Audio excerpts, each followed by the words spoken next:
Yo, welcome to the Outside the Box podcast. This is the OTBP.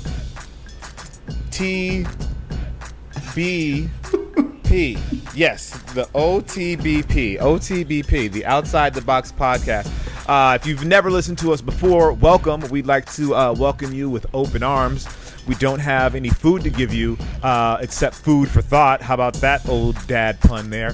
Anyway, I am Jacques Slade. Want to welcome you all to the show. As always, want to let you guys know that I appreciate you listening. We appreciate you guys listening. The feedback we've been getting online, the questions that you submit us, people are responding to the podcast very well, and we're really excited about that. And we really love that you guys are giving us topics to talk about because you make this show so much better than we could do ourselves. Again, I'm Jacques Slade. You can find me at Cousteau all over the internets. But if we're going to be totally honest here, this show is not about me. I'm just the guy with the big head that stands in front of the crowd. But the crowd, the people that people come to listen to are the other two people on this podcast. Ladies and gentlemen, I'd like to welcome and introduce you to Nick Engvall and Tiffany Beers. Hey, I'm Nick Engvall.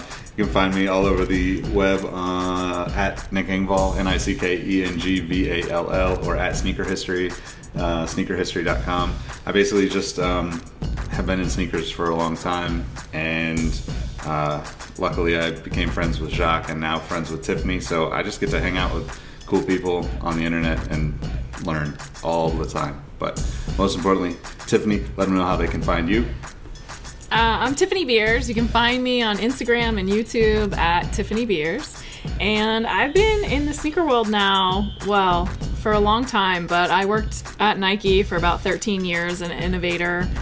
And yeah, that's all I have today. I don't have anything new today to surprise you guys with. So it doesn't have to be new. Like I can't jump on this podcast and be like, oh, I'm Jacques Slade and I'm an innovator. Like I can't do that. Like that's not something people will be like, Jacques, you make YouTube videos. You're not an innovator. You didn't like mechanically engineer a system that automatically laces a shoe for you. So like, can you just pull back the innovator title just a little bit and maybe say pretender? Maybe about how about that, Jacques? Yeah, that's more appropriate. But we appreciate you, Tiffany. We appreciate you so much. Same goes for you, Nick. The history with the guys, you guys bring so much to the show. Literally, I am just the mouthpiece. I am the arm candy, for lack of a better word. That's it. But this show, we've got a very interesting show for you guys today. Going through a range of topics from Photoshop to Adidas to some of your feedback and your tweets. So make sure you guys stick around to that. But we're going to kick the show off with a topic that has been plaguing the sneaker industry for years. It's a tough topic to talk about. And you know, we don't talk about it enough in the community. There are certain things that happen when certain people wear shoes, and it's like a plague against your nose hairs. It's a tough thing to deal with. Now, there's certain ways to handle the sometimes pungent smell that comes from the shoes of our friends. But the people over at Panasonic, well, they have a solution, and it's called the Shoe Deodorizer. And they're advertising this. Funny thing, it's only going to be available in Japan, which I'm asking why. First of all, that's even a thing because people in America have funky feet as well. But it's called the Panasonic MS-DS100, which is a really long name for something that stops your shoes from being funky. But that's what it is. It goes on sale in Japan on September 20th, 2018. And I don't know how it works. Maybe there's fans. Maybe there's bleach. Is there baby powder in there? I don't know. Like, yeah, there's bleach in there. Is there bleach to kill the bacteria? Because from what I understand, and correct me if I'm wrong, Tiffany, which I am a lot, is funky shoes are called basically by funky shoes or funky feet or whatever you want to call it. It's caused by bacteria. So you need something that's going to kill the bacteria in the shoes. Is that correct? Yeah. I'm not an expert in this department, but yeah, I think that is correct.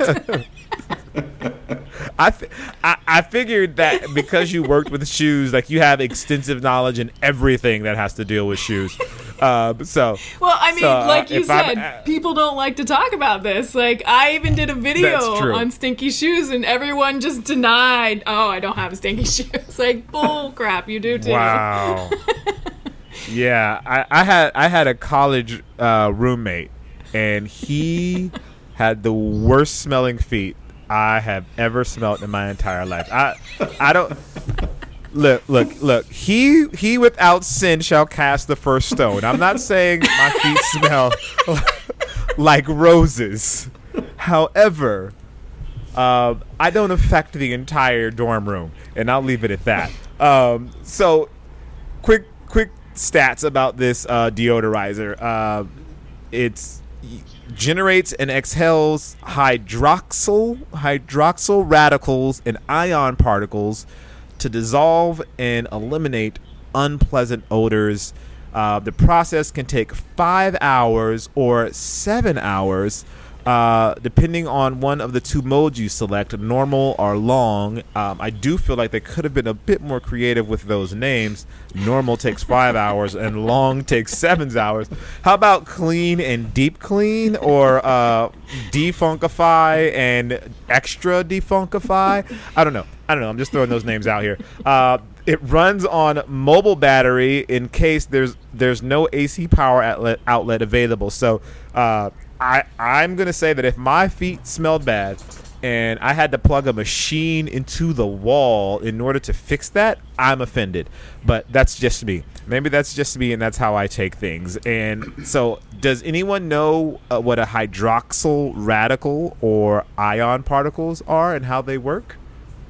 I know the ion particle is like important in straightening your hair and on curling irons. Like they make sure, and like blow dryers, like the ions like are helpful somehow. But that's it. We need a chemist. We need a chemist in here. Yeah. There's some levels happening right here now. We're going from beauty, from funky feet to beauty, all in the same conversation. I'm excited about this. I like where this is going. I mean, I was going to ask, do you have funky feet? But I don't know if that's really an appropriate question, or if you ever had a challenge with your shoes smelling. What sort of steps did you take to rectify that? I know for me, I just put baby powder in my shoes. So yeah, I mean, for me, it's either baby powder or I've done like dryer sheets. Like fabric softener dryer sheets, and just kind of let them sit. Like there's those little sneaker balls things that like you twist, and they kind of do the same thing where like they, you leave them in overnight or something, and it supposedly helps. I mean, I only have a handful of shoes that like are that bad, thankfully, right. Or at least a handful that I'm willing to admit to are that bad. So I haven't really tried a bunch of different things, but this kind of thing just seems like so. I mean, 5 or 7 hours just seems kind of ridiculous. But I would assume that the time frame was just not important, because they're probably just trying to build this so you can use it while you sleep, right? Like that's, hopefully you're sleeping more than 5 or 7 hours, and this is the product that takes care of that pair of shoes that you need to handle. So I don't know though. I think it's probably designed for overnight use, right? Like if you're someone that has a lot of foot smell issues, like you would want to take care of it, right? Like some people sweat more than others, depends on the materials, you know. And if you only have 1 or 2 pairs of shoes, I have no idea how much this thing's going to cost. Like, this could become important, especially in a place like Japan where the living spaces are smaller. Yeah. There's more people condensed. So, like, trying to be practical, like, it kind of makes sense to me. But it's interesting because if you check out Panasonic's website on it, they also say the same high-performance, nano-size, electrostatic, atomized water particle called Nano X which is in this device to help get rid of the bacteria, also works to inhibit pollen. So, like, this Nano-X thing must be something pretty spectacular. That's interesting. Yeah. Maybe this could be something that they use, completely off topic, but something like air purifiers or something like that, where it's just, constantly recycling air and, taking everything that it possibly can that's harmful or bad or smelly out, and like using that Nano-X to kind of say, cool, we passed it through and now it's good, you can use it. Yeah, I mean, maybe it's just a mini air purifier that for shoes, actually. Like, I don't know, it's from tech side, it's kind of interesting. I think it's hilarious that they have a pair of high heels that they show in the marketing material for it, like, because I've never had heels that smell. I mean, there's so much air going through there anyways. I don't know. Right. Yeah, that is definitely interesting. And I guess the thing for me, like, the machine is big. It's not like something you stick into your shoe. It's like a gallon of milk. I wouldn't say a gallon of milk, but it's like a hand, like one of those old hand vacuums. Yeah, that's what it kind of reminds me of. It's like one of those old hand vacuums that you put inside your shoe, which is something else entirely. Quick, for all of you out there that are like, oh, I don't need to listen to this because I don't have funky feet. According to a survey Panasonic conducted with sneaker wearers, about 62% of those surveyed take some measure to remove shoe odors, but about half of them are not satisfied with deodorizing methods they use. So more than half of you actually have funky feet, and you won't admit to it here in the comment section, but we know the truth, and Panasonic knows the truth. And something else here, and this is for you science nerds or chemical nerds out there.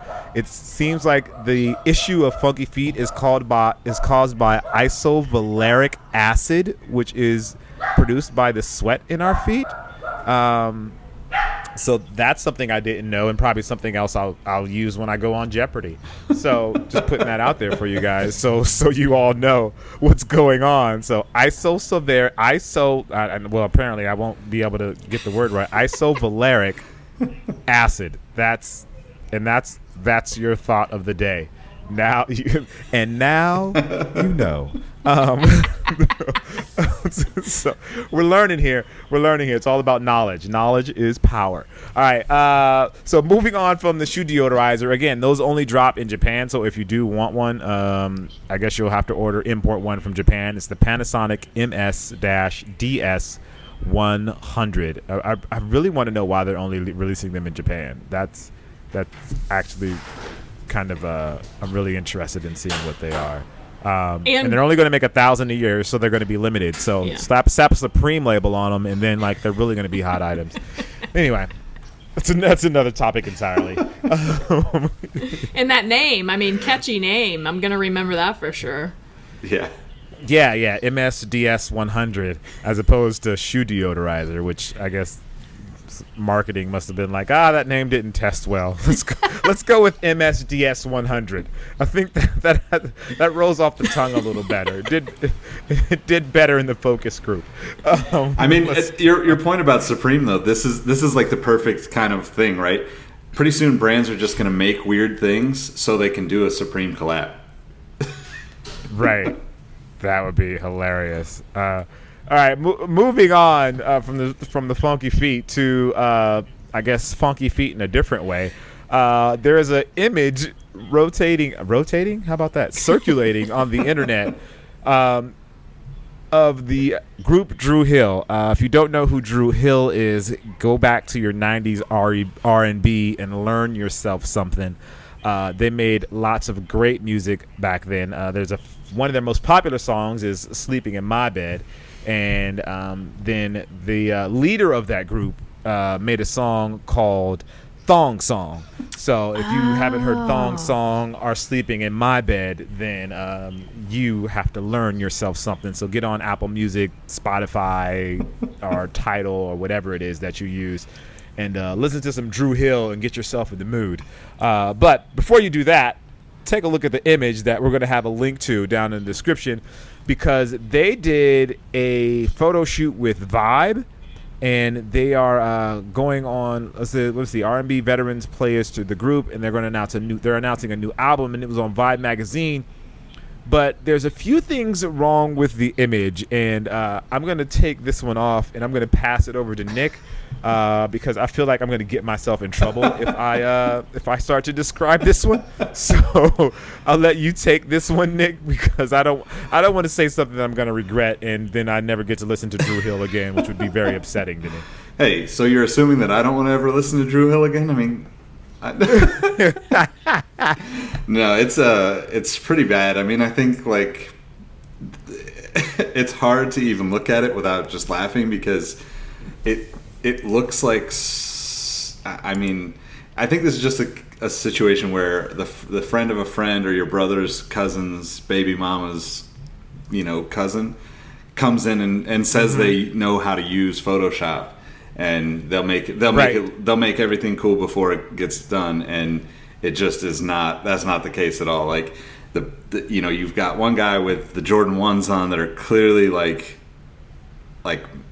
just ridiculously off, both angle, size, color, shade, all of that. And then you've got is that Cisco? Was Cisco his name? Yeah, right, Cisco. It is Cisco. Yeah. Yes, Cisco is the maker of the song Thong Song, and I would appreciate if you remember his name forever. And he has what appear to be like some Jordan 10s on, but clearly not like authentic because they have like a Jumpman in the middle of the tongue, which that would just not be there normally. But it also just looks ridiculously poorly photoshopped. And then I think even the Air Force One, like, what are those? The Special Forces SF Air Force Ones just look like over-the-top Photoshops. And are those Photoshopped on as well? The Special Force? I didn't even know. Oh, my gosh. It looks like it to me, This gets better every time I look at it. Are they? I mean, they look the best out of all of them. Yeah, except for the guy with like the dad jeans on, the guy on the end. I don't know his name. The guy, he's got the dad jeans on that cover up basically 75% of the shoe. So he's fine, but everyone else is suspect. And I feel like, I kind of feel like none of them were together for this picture. Yeah, I think that's like the they case. weren't even in the same room. Yeah. And they were like, hey, we got to get these faces and put them together. Everyone take a picture wherever you are. Are you at home? You just use your iPhone. Take a picture of yourself. It's like this podcast. Yes. But yeah, it's really, this is like a Where's Waldo photo where you're like, oh, like the more you look at it, the more stuff you find. Yeah. Like there's a double hand almost going on with Cisco. And then the Jordan 1s just look absolutely ridiculous. Yep. That's the first thing I saw. When I looked at the photo, I was like, that is a Photoshop job if I've ever seen one. And I wonder, did they just not come to set with shoes on? Or, were they in socks? Were his shoes dirty? There's so many different stories that could go on here. Was there a brand deal in place? Because it looks like they all have on some sort of Nikes or they're covered up. I think it has to be. It has to be everyone in a different place, right? Because if you look really closely at the arms on the center on Cisco, I won't forget now. On Cisco in the center, thank you. Both of his arms are terribly photoshopped. Like one of them's in the shadow, but yet he's in front of the guy on his right, and one of them's in the light. And it's clearly it looks like there's two hands and two different sleeves going on. So it's just, I think if anybody can reach out to Drew Hill and let them know that I don't have much Photoshop experience, but I definitely can help with this. I don't even want to blame it on Drew Hill. I'm blaming this on Vibe. It's Vibe's fault. Whoever Vibe got to Photoshop this. It's honestly, I'm disappointed in you, Vibe. You are a publication that is very well aware of street culture, and for you to put Drew Hill, who made Sleeping in My Bed, and for make Cisco look like he has an alien arm. Do you know he made Thong Song?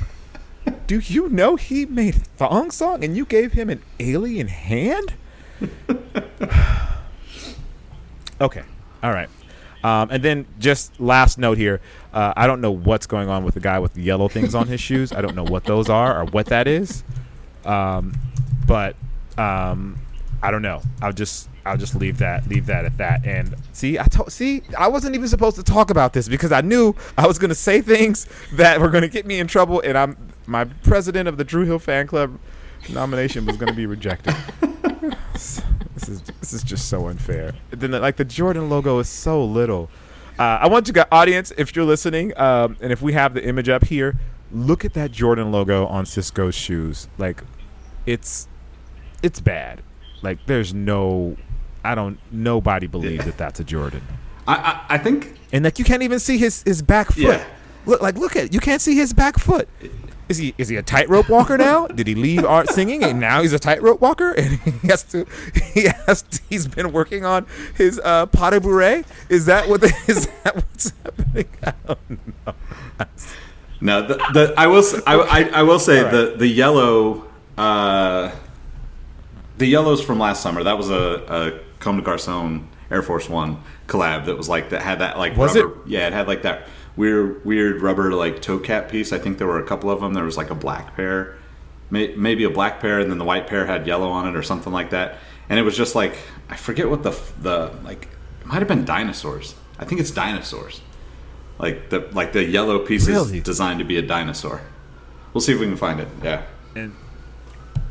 And this is why I don't buy luxury stuff. This right here is why the luxury brands look at me and they go, no, let's not even reach out. Don't even email that guy. Don't respond to his tweets, anything. He just no. Yeah, because they know automatically. I'd be like, what is this a shoe? Okay. Honestly, I thought they were ducks. I don't know. Anyway, okay, I'm gonna stop. All right. Moving on to the next topic.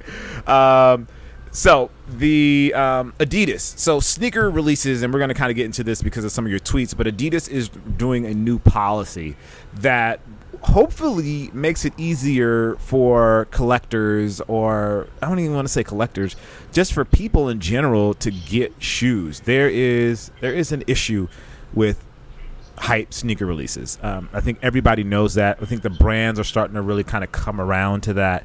It's just too hard for people to get sneakers these days. And Adidas is changing up. Well, they had their Confirmed app, but it looks like that's going away now. And everything is going to be inside their Adidas app. And today they tweeted out that for the US only at this time, so apologies to the people in the rest of the world, they're introducing a new and improved way to get your hands on our latest exclusive releases. I love that they say exclusive in the statement. Now available via the Adidas app. Then there's a link if you guys click the link, and you have to download and register. You have to activate to get notifications. You have to select your size, and then you have to be there for the release. There's going to be a 15-minute window for the release, and it's going to be tied to your cell phone number, from what I understand. Do you guys think this is going to help at all, or is this just another like fancy marketing speak? I mean, I think that there's nothing that has the demand that sneakers has outside of like the new iPhone, right? So I think that consumers need to like, don't get me wrong, it's not fun to miss out on something, but the cool thing is there's going to be something cool next week. So if you miss out on something, there's something else coming. But I also think that like to keep in mind that like this is something that's not just about sneakers. This is something that this potentially going to drive, all of commerce forward in terms of like how people buy limited edition product. And I think like the nature of everyone recently is to want more and more of that kind of product, and the hard to get stuff and the exclusive stuff and however you want to call it. But I think that this is kind of like, it's cool to see any of these, brands putting any effort into making it better, because at least it shows that they're trying, right? And I think you could ask 100 different people what they think is the best way to improve releases, and you could get probably 95 different answers. And I think that that's part of the issue is like nobody really knows the perfect way to do it because everybody buys in a different way. Everybody, you know, like tries in different ways. Some people try everything, you know, some people go buy bots. Like, you know, for me personally, like I'm not really into like paying more than what retail is. You know, occasionally there's stuff that I miss out on that I really want and I do pay that, but for the most part it's like, you know, like the normal consumer shouldn't have to go buy a bot. And I think that's what Adidas is trying to do here is like try to make it something where like if you've signed up and given the phone number and they can verify that it's you and you're not trying to buy something through the back door like most of the resellers do, then that's their best foot forward. I don't know. What do you guys think? I think it's complicated, right? Because they don't always know what's going to sell well and what isn't. Like, for example, like the amount of times that I think something's going to be cool that's on sneakers and then I forget about the launch or whatever and then I go back and I see it's still in stock, you know, like right now the black white Volt Legacy, right, that it's in stock, right, so you can get it. So I'm gonna guess that some marketing people thought that was gonna fly off the shelf, right? Same with the all orange JDI collection. Like I bet they thought those were gonna sell out, you know. So I think it's really complex, but I think what I know is that if they made, you know, 100,000 pair of every single shoe, this whole collecting industry would fall apart. It would totally fall apart, I think. Right. And there would be so many excess shoes. And then what do they do with them? You know, they can only discount them so much. And even when they discount them, they still have leftover pairs, right? So I think it's complicated. I think how it's working now is okay. Like I don't mind that I always lose, or actually I have a good track record on sneakers. I've won 2 and lost 4. So, hey, but that's only 6 times. Yeah, wow. And I'm a small size, right? I'm more rare size. So for me, I don't mind it because I don't need to be spending all that money. But at the same time, like it is a shame that someone gets 10 or 15 or 20 or 25 L's in a row. Like, oh my gosh, that's super frustrating. I wish that the systems actually tracked how many pairs you got, how many times you got in, and actually, you know, distributed was a little smarter than they are right now today. But I like that Adidas does the phone, the phone check-in thing. I think there's some other flaws in their plan, but at least it's another plan and somebody's trying something different, right? So the brands are trying to solve this problem. They just haven't come up with a better solution yet. I think you guys are honestly right. There really probably is no perfect solution. It's a matter of finding like what's going to be the best for the majority. Like what can they do that really helps, you know, the largest part of the population. And unfortunately, that may mean that some of us will miss out. It's a tough thing. I know I get super frustrated myself. A lot of people assume just because I make the YouTube videos that I get everything, but I don't. And there's plenty of things that I want that I'm not able to get just because they sell out or I'm not able to get one. Like I've literally never won a Nike draw. So for all of the hot releases that have come out, I've entered all, you know, I would say pretty much most of them, and I'm like 20-0 when it comes to the Nike draw. My odds are a little bit better when I'm waiting in line. I've won a couple of those, but as far as the draw goes, I'm 0 for whatever it is. So it's super frustrating for me, but at the same time, I go, maybe I don't need it. You know, I try to take some solace in the fact that, you know, maybe this wasn't a shoe for me. Maybe this just wasn't the shoe that I needed to get. Yeah, and but then I also get angry. Me too. But I think the other thing that, like you pointed out in the beginning there, is like, you know, it's not easy for. I would say that we're like, you know, kind of the 20% in that consumer that buys these kind of hyped up products, right, from Adidas or Nike or whatever brand, and that like. Just for us to like, you know, we're all on the West Coast, so that means 7:00 we've got to be up and on the app to try and buy something, which is just not like a consumer friendly thing to do, right? Like, so Adidas trying to kind of give this 15-minute window for you ahead of time. So like you're checking in, you're saying I'm interested in this product, and then you have a 15-minute window to buy. that actually is a little bit easier than be on at 7 o'clock when everyone else that's into sneakers is on at 7 o'clock to try to get this. So, I mean, I do think that like it's a, you know, like Tiffany said, there's flaws in it, but it's definitely like a step in the right direction to kind of level the playing field, if you will, to give everybody kind of a more realistic shot at it, as opposed to, you know, kind of the way that they were before. Because, you know, especially with Adidas, because the Confirmed app was always location based. So if you weren't in New York or Chicago and occasionally LA, you just didn't have an option to get shoes from them. So unless you know, went to adidas.com and, you know, like just going straight to the site is just not an easy way to buy product for anything that's actually hyped or exclusive or limited or whatever. So that makes sense. I guess, you know, as a sneaker guy, you always want to be like, I want it, you know, especially when you're passionate about something. You want to be able to have access to it. And part of it also, though, is the hunt. You know, I think the hunt has been lost in our digital world of being able to like look for something and finally find something.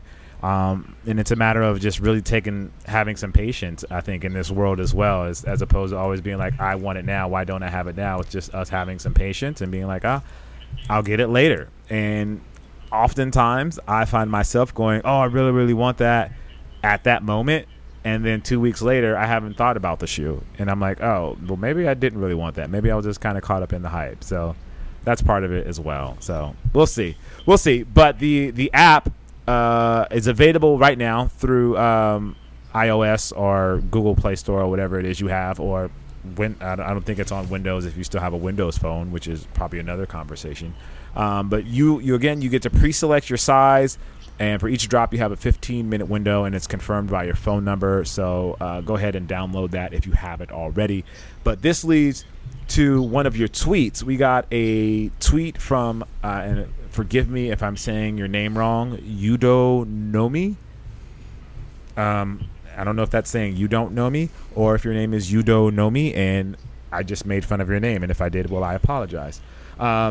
Your tweet was, would love our take on how difficult it is for normal folks to get access to anticipated releases without the assistance of monitors, bots, cook groups, etc. So I don't know what a cook group is, first of all, and I don't know what a monitor is either. I know what bots are. Nick, do you know what monitors are? Tiffany, do you know what a monitors are or cook groups? Yeah, so monitor is like a page monitor. You set it up basically in okay. So I do know what that is. Yes, okay, I do know what that is. But what's a cook group? It's like a Slack channel that people are sharing information, or a group through Instagram DM that they're sharing information so they can help others get product. Interesting. All right. So I guess to answer your question, Yudo, I really feel like you're trolling us with that name, but maybe you're not. Gosh, and that's so rude. I understand your frustration, as even again people assume that I have access to way more than I do, but we all go through the same things. I've never used a bot, I've never used a monitor, I've never used a cook group, so I know definitely how difficult it is to get sneakers, and it's challenging and it's super frustrating and it makes me angry and I get mad about it. And I tweet about it. I tweet about it often because I often don't get anything. So you often see me tweeting. But I think, you know, it's a matter of like kind of what I said earlier, of having that patience and seeing if this is something that you really want. And if not, just kind of holding out and seeing how the prices go. Seeing if, you know, obviously right at that release, the prices are going to be crazy. But oftentimes when you wait, those prices often drop pretty drastically for a lot of those shoes. And you really don't end up paying that much over retail. Not that you want to pay over retail at all, but you know, oftentimes you have the opportunity to just kind of hold out. Now, Tiffany, you're new to our sneaker world in this way, where you have to really like worry about the high heat releases because you don't have your Nike Connect anymore. What would be your take or your response to Yudo? Yeah, I mean, I think I'm definitely too new, and also working in the sneaker industry first, and knowing, like, being part of, the Nike mag and stuff, super limited launches. I don't think I'm ever going to have a perspective that's super valuable on this because I really just don't understand it, So I think that it should be easier. And I do believe the brands are working to make it easier and more available. But it also makes me think of a quote from Oprah. And I know we don't talk about Oprah much on this show, so why not? But which we should do more of. We should, but she said at one point, nothing in your life is happening out of order. Nothing. So it's like, even if you don't get that shoe and you loved it so much, imagine in, 15 years later and your son, who is, like 6 years old or something, somehow gets a pair of those shoes. Like, what an amazing story. Or imagine a couple years later and you happen upon that shoe, or you have a story, or right. I'm trying to spin it and it's not spinning so good.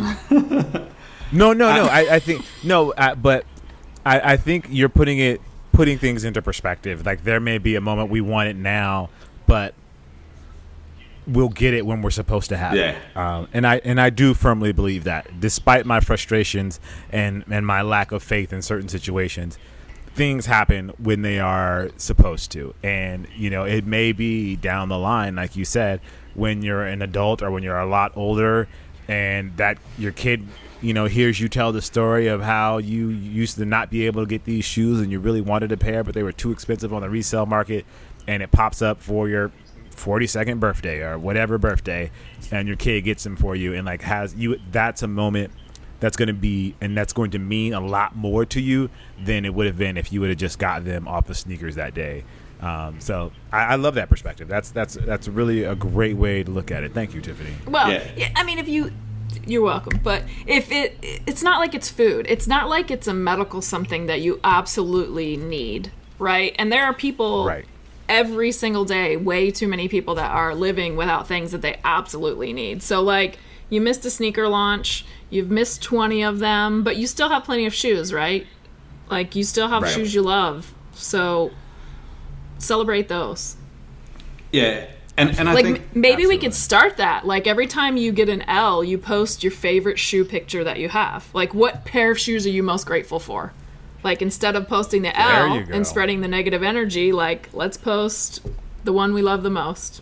I don't know. Yeah, no, I like that. I like that. I think, too, like, the other thing about it is, like, for me, like, this whole journey through sneakers and with sneakers in my life has just, like, introduced me to people that I just enjoy being around, and really good friends, just because it started with sneakers. And that's another thing that I think, like, to really break it down, like, there's been times where, like, I've had people help me get a shoe because they knew I really wanted it, and not that I even asked for it, just that they knew that was a shoe that I was into, and they got it, and and got it in my size for me, or connected me to someone that could sell it to me for retail. And I think those are the kind of things where, like, instead of looking at it as a negative, look at it as like, okay, how do I make more friends, like, get more involved in whatever sneaker con or whatever events are around you, so you can introduce yourself to other people that are into sneakers. And because, like, I think, like, this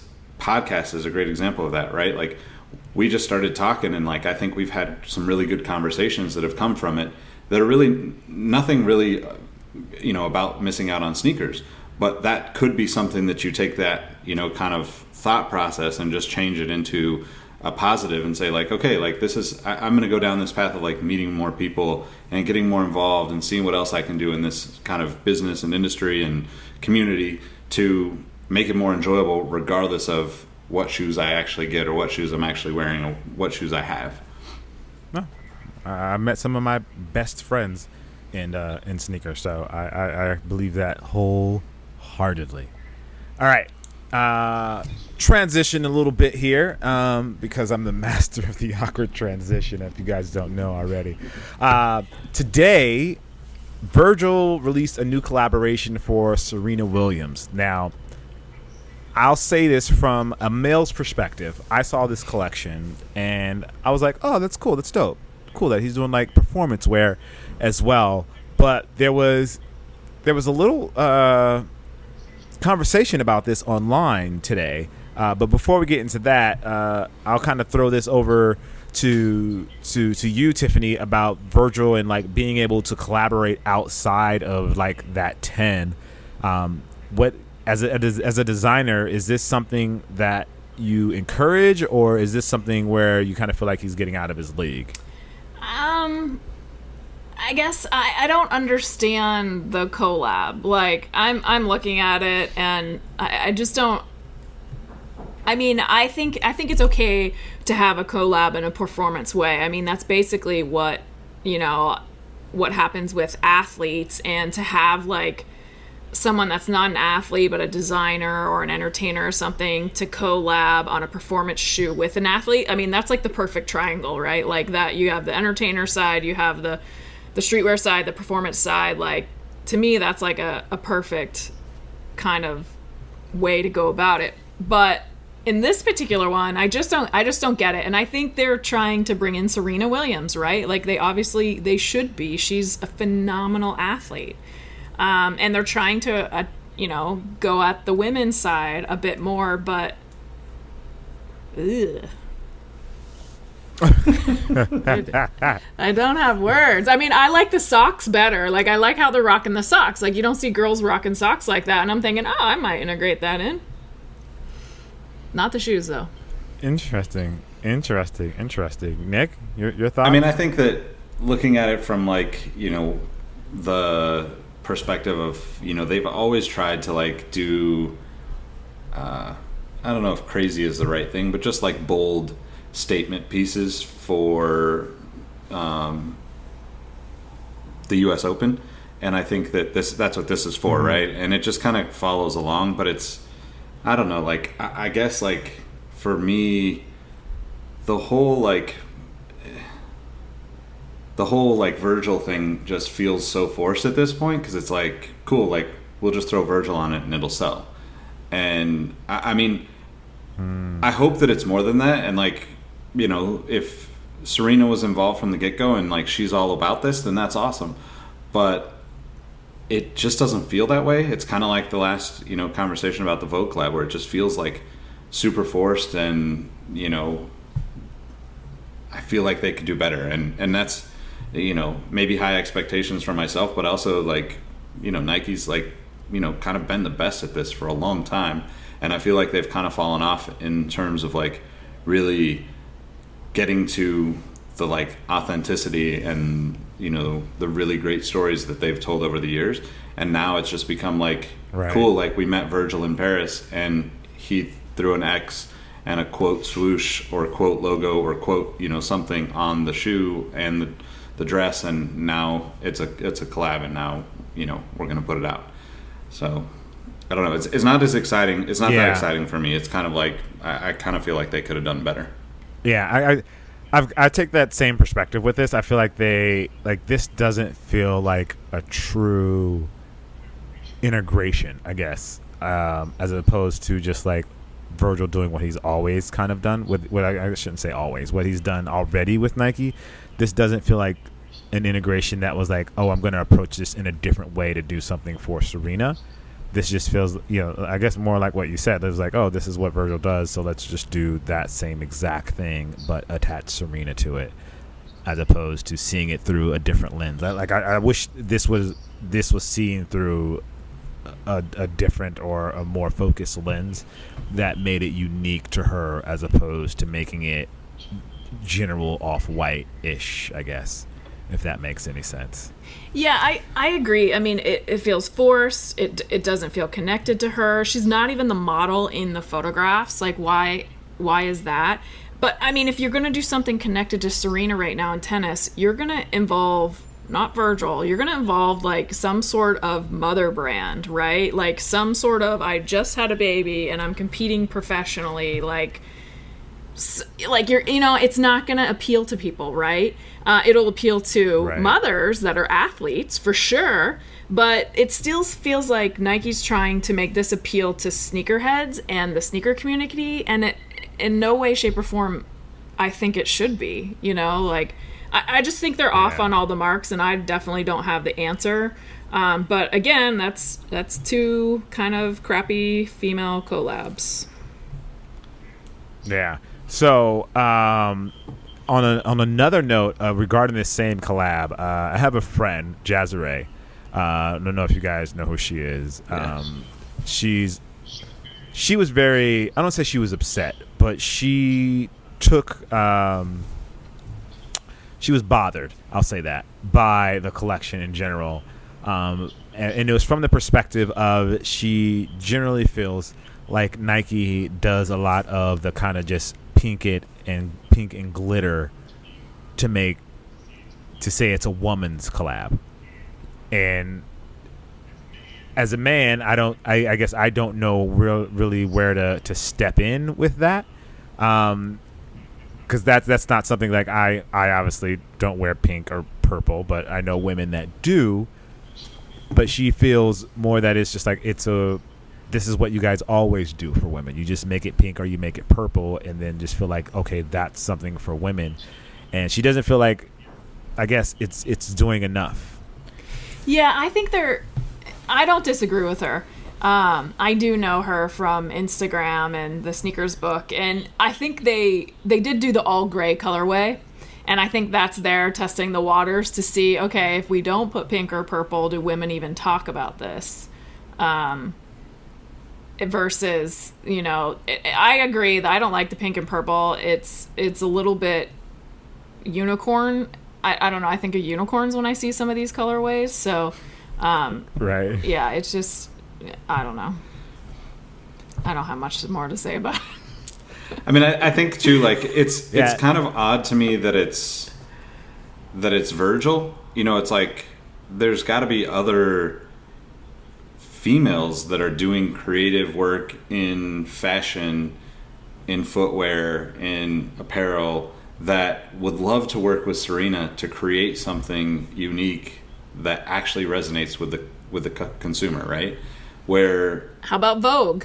Yeah. How about Anna Wintour? Now that would make more sense. Yeah.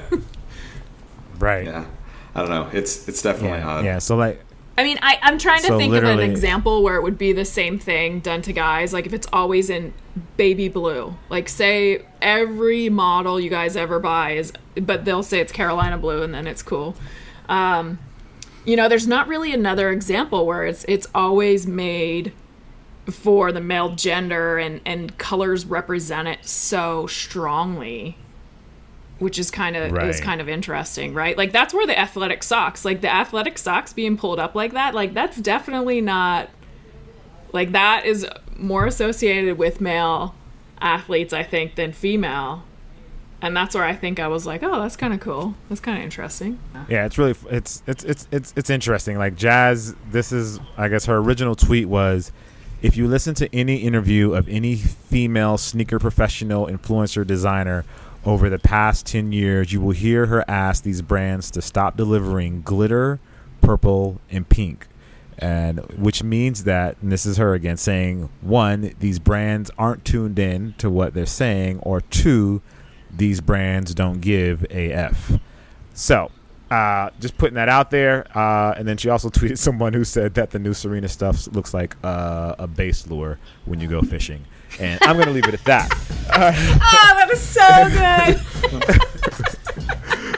good. So with that being said, I hope you guys enjoyed this episode of the Outside the Box podcast. I am Jacques Slade, Kustoo. You can find me on Instagram, Twitter, and YouTube, all under that name. But again, this show would not be what it is without Nick and without Tiffany. They bring the weight, they bring the heat, they bring the knowledge, and I just bring the headlines. They are the editor at the newspaper, and I am the intern going to get coffee. So with that being said, Nick, tell them where. I said newspaper. People are going to be like, "What's a newspaper?" Nick, no, they know what it is because of the New York Post Supreme newspaper, right? Now, that's true. People are taking pictures. The Supreme New York Post. We made a newspaper digital, and now it's cool again. So. Oh, goodness gracious. With that being said, I'm going to pass this off to Nick. Let him know where they can find me. You can find me at Nick Engvall on all platforms and at Sneaker History. But really, going back to that base lure or the fishing lure reference, I'm just like kind of like the fishing line here, and Tiffany's like really the reason we're here. So Tiffany, let them know how they can find you. These analogies, guys. Tiffany Beers, you can find me on YouTube or on Instagram. I think I heard Jacques was on Tinder, something about that. But that true. I digress. Yeah. That's it. I'm not part of the fishing community. I don't want to offend them, right? Like, I'm not knowledgeable enough. That is hilarious. All right. Well, thank you guys for listening. Again, you can find us at the Outside the Pods on Twitter and on Instagram if you want to hit us there. Again, feel free to leave us a message. Feel free to respond. Feel free to leave feedback. We're open to all of that because it just makes this show better, which makes you enjoy it even more, which is really what this is all about, providing you some entertainment and some knowledge mixed in with the great Tiffany Beers. With that being said, guys, we appreciate you, and we'll see you guys all soon. Peace.